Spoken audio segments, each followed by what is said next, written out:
Bonjour à tous. Échec lourd hier soir dans un Geoffroy Guichard vide pour nos Verts. Vu la dynamique, il est plus que probable que les faits donnent raison aux défaitistes. Je me suis peut-être trompé. L'avenir nous le dira. À présent, voyons pourquoi, à l'aide d'une analyse pointue, une nouvelle analyse, pourquoi donc les Verts ont perdu ce match et quelles sont les perspectives d'avenir, car il ne faut pas noyer le bébé avec l'eau du bain, bien entendu.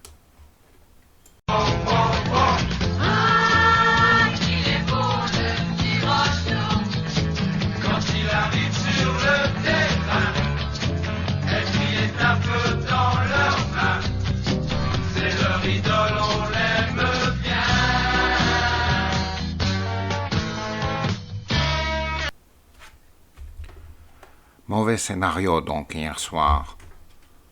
Une défaite de plus face à Reims. Le grand Reims.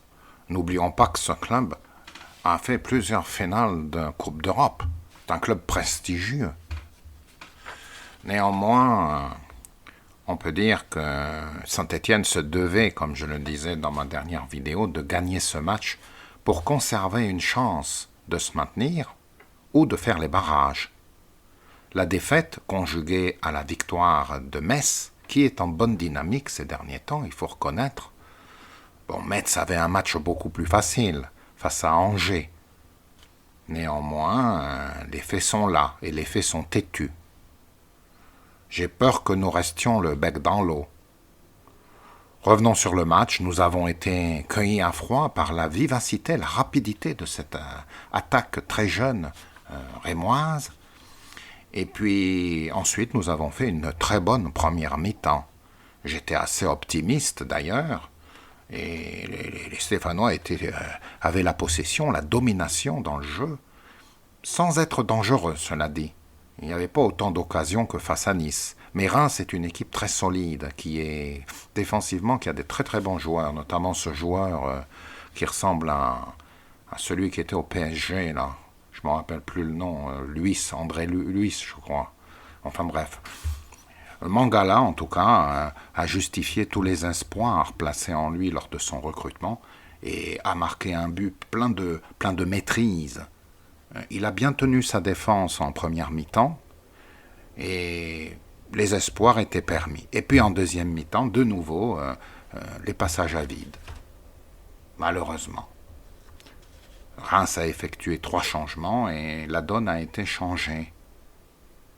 Reims a alors largement dominé. Et ce qui devait arriver arriva. Et Reims a malheureusement marqué un but. Un but sur lequel Masson, surtout, est coupable. Mais aussi un peu Mangala. Mais bon, Mangala a été pris de vitesse. Je crois qu'il y a un problème de forme chez certains joueurs. D'ailleurs, Dupras l'a dit, problème athlétique. Alors après, sans un grand Benadoni, qu'il fallait bien sûr garder et qui a donné raison à tous ceux qui l'ont défendu, Benadoni a sauvé la boutique. Sans lui, c'était 4-1 ou 5-1. Il a fait des arrêts déterminants. C'est un bon gardien, Benadoni. Je vous l'ai toujours dit. Bon, les rentrées ont fait du bien, notamment Faïs Sakho, qui a stabilisé la défense et n'a pas semblé marqué par sa blessure. Et aussi Amouma, qui a marqué un but, refusé. Alors je ne vais pas discuter, c'est très dur à dire. Les règlements, en tout cas, semblent donner raison à l'arbitre. Il faut le reconnaître.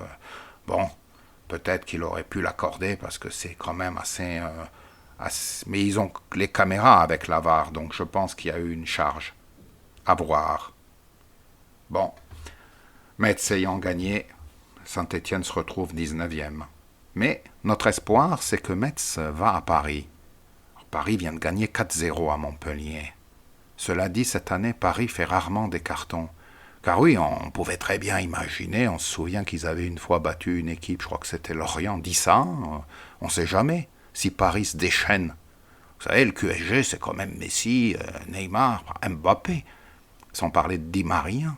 Alors, qui passe 10 buts à Metz, on ne sait jamais, hein, mais bon, c'est quand même... cette année, ils font pas des gros cartons. Hein. Le maximum, c'est 4-0, il me semble. Ça, 4-0, ça suffirait pas. Parce que, bon, honnêtement, je pense qu'on va perdre à Nantes. Peut-être pas par un gros score, mais j'ai peur que l'on perde. Donc si dans le même temps, Metz perdait lourdement, eh bien, ma foi, l'occasion fait le larron, et nous pourrions être barragistes. Alors, bien sûr, comme Boiré a dit qu'il ne ferait pas de cadeau, et on peut le croire, l'an dernier, il était dans la même situation. Cela dit, il dit qu'il ne fait pas de cadeau, mais il a fait un sacré cadeau à Lyon. Il n'a pas mis ses meilleurs joueurs, il l'a admis lui-même. Alors est-ce que c'est sport? Est-ce que c'est fair play, ça? Il va jouer son gros match contre Saint-Étienne, et contre Lyon, il a été bien gentil. Il leur a laissé la victoire. Bon, tout ça, c'est vraiment pas très juste. Alors, bien sûr, pourquoi on en est arrivé là? C'est ça qu'il faut surtout se demander. Car Saint-Étienne, il y a 3 ans, était 4e et jouait même pour la Ligue des Champions, avait un sacré groupe.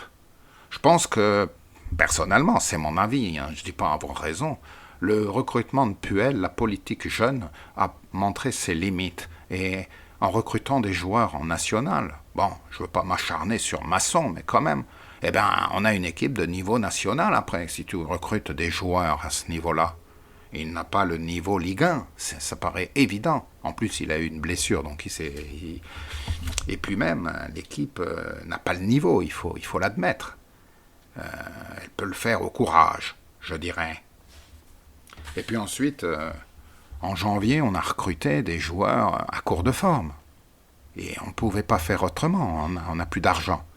Donc Dupras a souligné le problème athlétique de ces joueurs.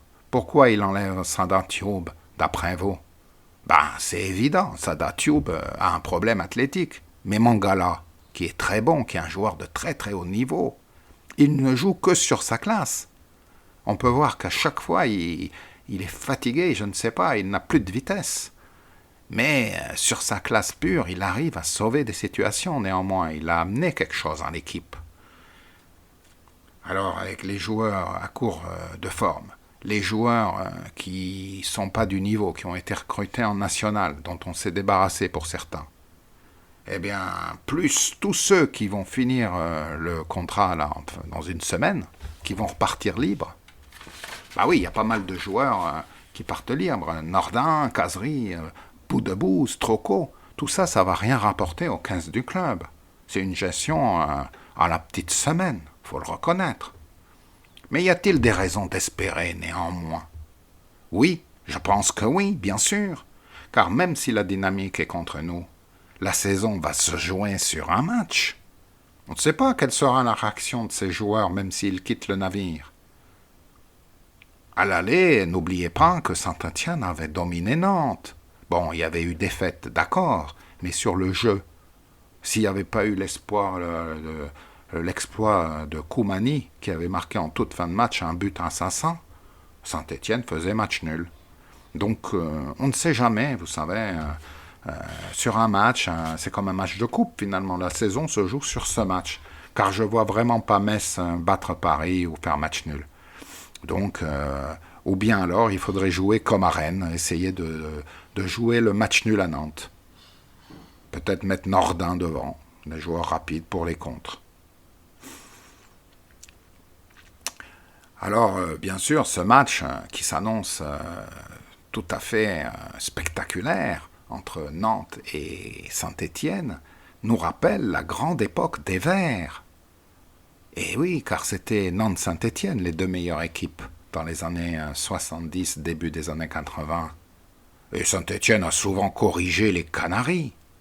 On se souvient à Geoffroy Guichard, quand on chantait « Cui, cui, cui, les Canaries sont cuits ». Et oui, on leur a souvent infligé des lourdes défaites. Et il y a un ascendant moral de Saint-Étienne sur Nantes. Saint-Étienne, c'était la Coupe d'Europe, l'équipe capable de se surpasser en Coupe d'Europe. Et Nantes, c'était juste une équipe bonne en championnat qui n'avait pas l'esprit de coupe.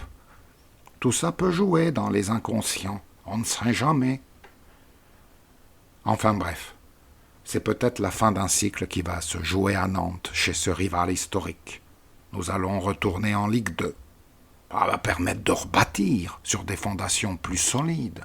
Peut-être un changement de présidence. On ne sait pas. L'avenir est très incertain, très trouble. Une nouvelle page du club va se tourner, c'est évident. Prenons exemple sur des clubs historiques comme Nantes et Reims, qui ont su se rebâtir. Nous descendrons avec le club ami de Bordeaux, nos amis girondins, qui finiront sans doute derniers. Mais quoi qu'il arrive, les amis, au nom de cette chaîne et de l'histoire, nous devons rester fidèles au Vert et à l'esprit stéphanois. Au nom de la Sainte Trinité, Rocher, Herbin, Garonner, jamais nous ne pourrons abandonner ce club et nous continuerons à le suivre, à le supporter et à l'aimer tout simplement quand ils joueront en Ligue 2. Même en National 2 ou en Division d'honneur, nous devons rester fidèles à nos couleurs. C'est aussi ça, la loyauté et l'esprit d'abnégation. Allez, bon courage à tous ceux qui aiment les Verts comme moi. Bon courage, ne flanchez pas. Et puis, vous savez, c'est du football, il y a des cycles, on va revenir, j'en suis sûr. Allez, bonne semaine et bonjour chez vous, bien sûr.